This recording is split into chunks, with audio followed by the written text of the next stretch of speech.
Welcome to this Pearl of Laboratory Medicine brought to you by AACC and the Clinical Chemistry Trainee Council. View this and many more pearls as well as other free educational material at traineecouncil.org. My name is Dr. Kamran Mirza, and together with my APCP pathology resident, Dr. Michael Moravec, I would like to welcome you to this Pearl of Laboratory Medicine on mature B-cell neoplasms. An understanding of mature B-cell neoplasms requires a general understanding of the outline of lymphocyte development. The main cells in this system are T cells, B cells, and NK cells. Similar to phases of development of all hematopoietic cells, B-cell maturation starts with immature pro-B cells and passes through several stages before culminating at the formation of the plasma cell. This mature B cell, highlighted in the box, represents the basis of all lesions that will be discussed in this video. Immature B-cell neoplasms, such as acute lymphoblastic leukemias, and terminal B-cell lesions, such as plasma cell neoplasms, are discussed separately. Overall, mature B-cell neoplasms account for 75% of all lymphoid neoplasms. In general, B-cell lymphomas arise as a result of genetic alterations that lead to deregulation of cell proliferation or apoptosis. Low-grade B-cell lymphomas are typically chronic diseases with a relatively indolent course. These commonly present as painless lymphadenopathy, hepatosplenomegaly, or incidentally found CBC abnormalities. Higher-grade or more aggressive lesions typically present with rapidly enlarging masses or lymph nodes in addition to a spectrum of symptoms known as B symptoms. These include fever, weight loss, and night sweats. The mature B cell undergoes exposure to antigen in lymph nodes. This diagram gives an overview of that process. Neoplastic change can occur at any point along this path, and the subsequent clonal proliferation demonstrates similar morphology and phenotype as its cell of origin. Generally, pre-germinal center B cells are naive cells that have yet to encounter antigen. Such naive cells are the cell of origin of mantle cell lymphoma. Similarly, there is a variety of germinal center-derived lymphomas that can be identified on morphologic and phenotypic findings, including Burkitt lymphoma, follicular lymphoma, and some diffuse large B-cell lymphomas. Marginal zone B-cell-derived lymphomas arise from marginal zone cells that are usually seen in the spleen and pelvic lymph nodes. Post-germinal B-cell neoplasms include the activated B-cell or ABC-type diffuse large B-cell lymphoma, chronic lymphocytic leukemia, small lymphocytic lymphoma, CLL/SLL, marginal zone lymphoma of mucosa-associated lymphoid tissue or MALT lymphoma, and plasma cell neoplasms. Various stages of B-cell development can be identified by morphology as well as their changing antigen expression phenotype. Immunohistochemical analysis helps us subclassify various mature B-cell lymphomas and allows differentiation from immature B-cell lesions. Over the past few decades, our understanding of the biology, pathophysiology, and prognosis of B-cell neoplasms has greatly improved. Putting this understanding to good use, there have been several classification schemes for lymphomas. Older classification systems defined lesions based on morphology alone. Over time, classification schemes evolved to incorporate clinical features, immunophenotype, cytogenetic, and molecular genetic data. Here is the most current list of mature B-cell neoplasms as defined by the most recent edition of the WHO classification of tumors of hematopoietic and lymphoid tissue that was published in 2017. In this video, we will be reviewing the lesions highlighted here. Our discussion will commence with the most frequently encountered lesions. Reported data shows diffuse large B-cell lymphoma is the most common, accounting for just under 30% of all B-cell neoplasms. CLL/SLL, follicular lymphoma, marginal zone lymphoma, mantle cell lymphoma, and Burkitt lymphoma follow DLBCL in decreasing frequency. The first step in determining the presence of a B-cell neoplasm is identifying the presence of a clonal population of B cells. This can be done by observing light chain restriction via flow cytometry or immunoglobulin heavy chain rearrangement studies. When a clonal population of B cells is identified, subclassification is based on the lymphoma cell morphology and their immunophenotype. This algorithm represents an easy way to approach B-cell neoplasms by their antigen expression. The CD5 positive B-cell lymphomas include CLL, SLL, and mantle cell lymphoma. These two entities are most often differentiated based on the expression of cyclin D1 and CD23 or FMC7 and the intensity of CD20 expression. The follicular center cell origin or CD10 positive lesions can be differentiated on size, morphology, and architectural patterns. We start our discussion with CLL-SLL, a CD5 positive, CD23 positive mature B-cell neoplasm. Chronic lymphocytic leukemia and small lymphocytic lymphoma, CLL-SLL, define the same lymphoma but are named based on whether the lymphoma is mostly in leukemic phase, which is CLL, or present as a nodal or tissue lesion where it is called small lymphocytic lymphoma, SLL. The WHO classification collectively refers to these lesions by CLL/SLL. CLL-SLL accounts for the most frequently encountered lymphoma in Western countries. This is usually a lymphoma of older patients with a median age of 70 who usually present with unintentional weight loss, fatigue, and fever. Sometimes CLL-SLL is discovered in patients with no definitive symptoms. To make a diagnosis of CLL, the CBC and differential should reveal an absolute lymphocytosis with greater than 5,000 lymphoma cells per microliter of blood. CLL-SLL is not defined by specific genetic alterations, however, arises as a multi-step process of genetic changes and commonly demonstrates cytogenetic abnormalities. SLL can have a vaguely nodular appearance. At low power, pale zones can be appreciated as seen in the image on the left. These are pseudo-proliferation growth centers. This pallor is due to a greater proportion of larger prolymphocytes with abundant cytoplasm in these regions. In the peripheral blood, CLL cells have high NC ratio, irregular condensed chromatin that is often referred to as having a soccer ball pattern. Blood smears from CLL patients often demonstrate numerous mud cells or basket cells.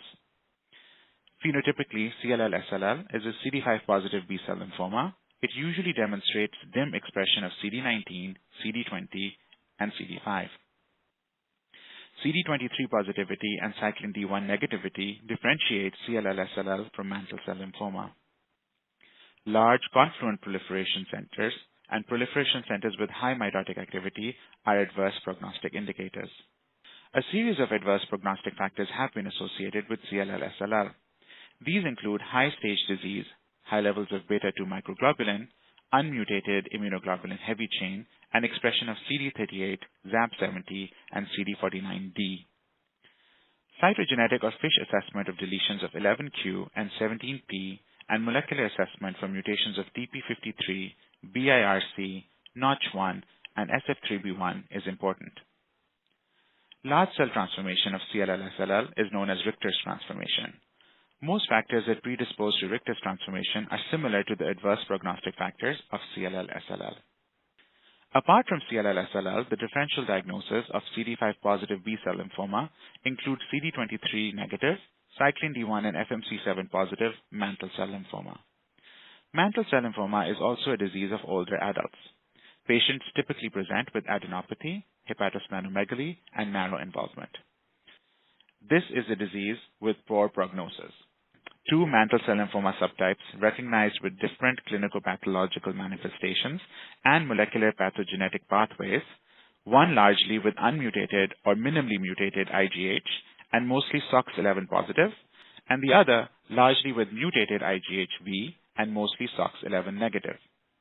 Indolent leukemic non-nodal MCL with peripheral blood, bone marrow, plus minus splenic involvement may become more aggressive. The translocation 1114 Q13Q32 translocation between the IgH and CCND1 genes is found in over 95% of cases and leads to overexpression of the cyclin D1 protein. This portends to a better prognosis. Arising from the mantle zones around the germinal center, mantle cell lymphoma is comprised of mature, slightly irregular lymphocytes. SOX11 is the most sensitive monoclonal antibody and is seen in over 90% of mantle cell lymphoma, including the rare CD5 negative mantle cell lymphomas. We now turn our attention to the CD5 negative, CD10 positive follicular lymphoma. Follicular lymphoma is a germinal center origin lymphoma that is usually seen in older patients who can be asymptomatic despite widespread disease. This is generally a chronic, low-grade process. However, progression to germinal centered type, diffuse large B-cell lymphoma, is one of the known adverse outcomes. While usually a nodal disease, extranodal follicular lymphoma can involve the spleen, marrow, blood, tonsils, and other tissues. The underlying genetic alteration in follicular lymphoma is translocation of the IgH and BCL2 genes on chromosomes 14 and 18, leading to an inappropriately high rate of BCL2 transcription for a mature B cell. BCL2 overexpression leads to diminished apoptosis of abnormal B cells within germinal centers. This leads to proliferation of a malignant clone. As the name suggests, follicular lymphoma demonstrates a proliferation of back-to-back follicles devoid of tingible body macrophages. Follicular centers are composed of a mixture of centrocytes and centroblasts. Follicular lymphoma is graded by counting the number of centroblasts per high-power field in 10 neoplastic follicles. If this number is greater than 15, it is considered a grade 3 or high-grade follicular lymphoma. The CD20 positive B cells of follicular lymphoma are CD10 and BCL6 positive cells that express BCL2, consistent with neoplastic follicular cells. This video has described garden variety of follicular lymphoma. It should be noted that specific subtypes such as pediatric type follicular lymphoma, duodenal type follicular lymphoma, and in situ follicular neoplasia exist.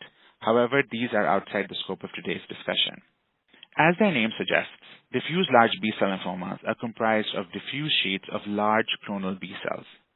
Immunophenotypically, diffuse large B-cell lymphoma can come in two main groups, the CD10 positive and CD10 negative. These phenotypic differences have prognostic relevance. As previously discussed, nodal and extranodal DLBCLs account for the most number of B-cell neoplasms. This diagnosis is usually made in adults with a mean age of 70 years. In general, these lesions present abruptly, are high-grade, and carry a poor prognosis. From a biologic perspective, DLBCLs can arise de novo from their cell of origin. They can represent a large cell transformation from a low-grade B-cell lymphoma, or they can arise in the setting of immune suppression or chronic inflammation. Distinction of germinal center B-cell type versus activated B-cell type, which is also referred to as non-GCB type, diffuse large B-cell lymphoma, is important for prognostication. Rearrangement or immunophenotypic expression of MYC and BCL2 are also important determinants of clinical outcome. Gene expression profiling studies have identified two broad categories of diffuse large B-cell lymphoma, the germinal center B-cell or GCB type and non-germinal center B-cell or activated B-cell ABC type. The GCB and ABC categories can be delineated based on this immunohistochemical algorithm proposed by Hans and colleagues in 2004. The decision tree is initiated with the evaluation of the CD10 stain. Positivity for CD10 in diffuse large B-cell lymphoma defines the germinal center B-cell type of DLBCL. CD10 negativity leads to evaluation of BCL6. Broadly speaking, CD10 and BCL6 negative DLBCLs are the non-GCB or ABC type. In the case that a CD10 negative diffuse large B-cell lymphoma is BCL6 positive, the decision for GCB versus ABC is now dependent on MUM1 expression. In the R-CHOP era, both the 5-year progression-free survival and overall survival rates demonstrate a statistically significant difference between the GCB and the non-GCB/ABC, with the GCB type reflecting better outcomes in both survival plots. Diffuse large B-cell lymphoma reveals sheets of large cells.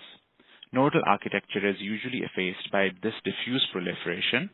This is contrasted with the normal follicular architecture shown above. Large cell lymphoma cells are usually 2 or more times larger than the small reactive lymphocytes.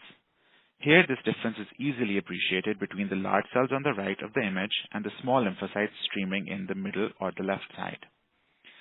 A small battery of immunostains is typically used to subcharacterize these lymphomas and to relay prognostic information and, in some cases, therapeutic options to the clinician. In the interest of time and focus, our discussion today centers around GCB and non-GCB or ABC type large B-cell lymphomas. However, it should be mentioned that the large B-cell lymphoma family is heterogeneous. Other large B-cell lymphomas include T-cell and histiocyte-rich large B-cell lymphoma, primary DLBCL of the CNS, primary cutaneous DLBCL leg type, primary mediastinal large B-cell lymphoma of putative thymic origin, intravascular B-cell lymphoma, and ALK-positive diffuse large B-cell lymphoma, to name a few. Our third CD10 positive lymphoma is Burkitt lymphoma. Burkitt lymphoma is a highly aggressive but curable lymphoma with a long-term overall survival rate of 70 to 90%. 3 variants of Burkitt lymphoma have been identified: endemic, sporadic, and immunodeficiency associated. Given its propensity to double in size very quickly, this lesion is often an emergency if growing near vital structures. The endemic variant is primarily seen in equatorial Africa and New Guinea, with a peak incidence of 4 to 7 years of age. The sporadic variant is primarily seen in the United States and Western Europe and has a peak incidence at 11 years of age. The immunodeficiency-associated variant is more common in the setting of HIV infection than in other forms of immunosuppression. In HIV-infected patients, Burkitt lymphoma appears early in the progression of disease when CD4 T cell counts are still relatively high. Burkitt lymphoma is comprised of intermediate-sized cells with squared-off borders. The mitotic rate in Ki67 is extremely high. Scattered pale dingible body macrophages amongst the lymphoma cells gives rise to the famous starry sky appearance to this lymphoma. While there is no one feature that defines Burkitt lymphoma, appropriate morphology, high proliferative index, and rearrangement of the MYC gene on chromosome 8 are features often looked at when making this diagnosis. MYC rearrangement is often translocation 814 that involves the MYC gene and immunoglobulin heavy chain, and less frequently it can be translocation 28 or translocation 822, in which MYC rearrangement is with either the immunoglobulin kappa and lambda light chains respectively. A subset of lymphomas that resemble Burkitt lymphoma in morphology, phenotype, and microRNA and gene expression, but lacking the MYC rearrangement, have been described as Burkitt lymphoma with 11q aberration. The clinical course of this entity seems to be similar to that of Burkitt lymphoma. Marginal zone lymphoma is a CD5 and CD10 negative mature B-cell neoplasm. Like the other low-grade lymphomas discussed before, marginal zone lymphoma is a disease of older adults and can be subclassified as mucosa-associated lymphoid tissue lymphoma, also known as MOZ lymphoma, nodal marginal zone or splenic marginal zone lymphoma based on the localization of the lymphoma cells. Several translocations, some of which are listed here, may be seen, but none are pathognomonic. Of note, translocation 1118 leads to API2-MLT gene fusion. This translocation is associated with low-grade MOZ lymphoma of the stomach and of the lung. Importantly, this translocation is associated with resistance to H. pylori eradication therapy. Marginal zone lymphoma typically demonstrates small, mature B cells with rare interspersed larger cells. A common feature of MOZ lymphomas that is highlighted here is the presence of lymphoepithelial lesions where lymphocyte infiltration is noted to be destroying epithelial cells. In general, marginal zone lymphoma is negative for CD5, CD10, and CD23. This marks the end of this pearl of laboratory medicine on B-cell neoplasms. In this video, we discussed the main diagnostic algorithms and basic descriptions of the more common B-cell neoplasms. References for this presentation are listed here.